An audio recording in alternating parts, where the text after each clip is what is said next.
شام کے علاقے سویدا میں دروز کمیونٹی سے وابستہ لوگوں اور عرب قبائل کے درمیان ایک چھوٹے سے جھگڑے سے شروع ہونے والا معاملہ اب ہر عالمی جریدے کی شہ سرخی بن چکا ہے۔ اسرائیل کی جانب سے ان جھڑپوں کے جواب میں شامی فوج کے علاقے میں داخل ہونے کے بعد شام کے صدارتی محل اور فوجی ہیڈ کوارٹرز پر بمباری کی گئی ہے۔ وزير الدفاع الاحتلال الإسرائيلي إسرائيل كاتس إن الجيش سيواصل مهاجمة قوات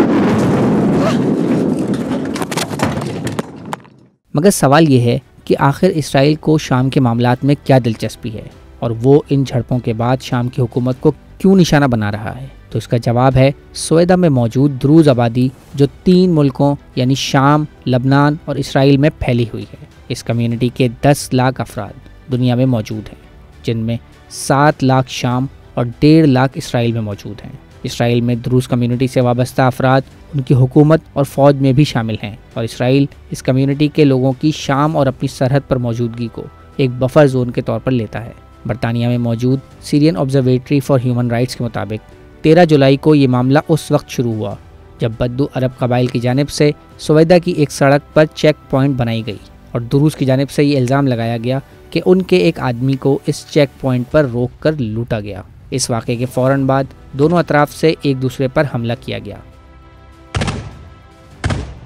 اور علاقے میں امن و امان کی صورتحال کو بہتر بنانے کے لیے شام کی عبوری حکومت نے فوج کو علاقے میں بھیج دیا۔ ابتدائی طور پر حالات کنٹرول ہونے اور جنگ بندی معاہدے کے باوجود کچھ ہی دیر میں یہ جھڑپیں دوبارہ شروع ہو گئیں اور اب اس میں اسرائیل بھی شامل ہو گیا، جس نے علاقے میں موجود شامی فوج کی تنصیبات کو نشانہ بنایا۔ یہ سلسلہ یہاں نہیں رکا، بلکہ اگلے روز اسرائیل کی جانب سے دمشق میں موجود شامی صدارتی محل اور فوجی ہیڈ کوارٹرز پر یکے بعد دیگرے حملے کیے گئے،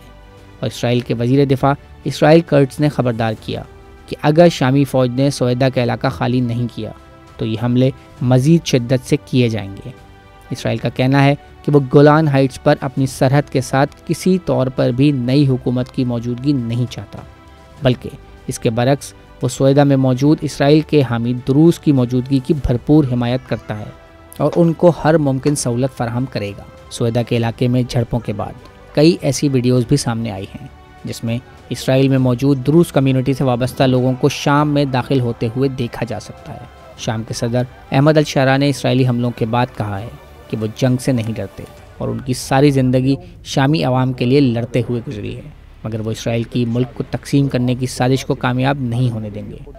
ان کا کہنا تھا کہ وہ دروز آبادی کی حفاظت کو اولین ترجیح سمجھتے ہیں اور اس معاملے کے ذمہ داروں کے خلاف سخت کارروائی کی جائے گی۔ جھڑپوں کے واقعات، جن میں اب تک 350 سے زائد لوگ اپنی جانوں سے ہاتھ دھو بیٹھے ہیں، کے فوراً بعد عالمی برادری خصوصاً ترکی اور خلیجی ممالک نے شامی خود مختاری کی خلاف ورزی کی اسرائیلی حرکت کی مذمت کی،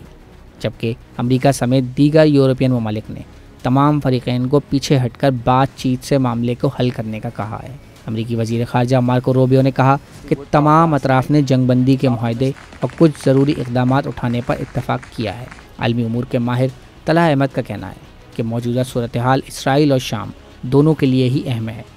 اور اگر احمد الشارع سویدا کو اسرائیلی دباؤ پر خالی کرتے ہیں تو یہ ان کی ایک بڑی سیاسی ناکامی ہوگی اور ملک میں موجود دیگر گروہوں کو بھی سر اٹھانے کا موقع مل جائے گا،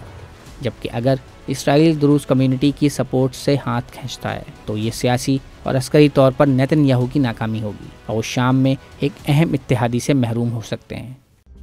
مزید نیوز اپڈیٹس اور ڈیجیٹل سٹوریز کے لیے سبسکرائب کریں ڈان نیوز پاکستان۔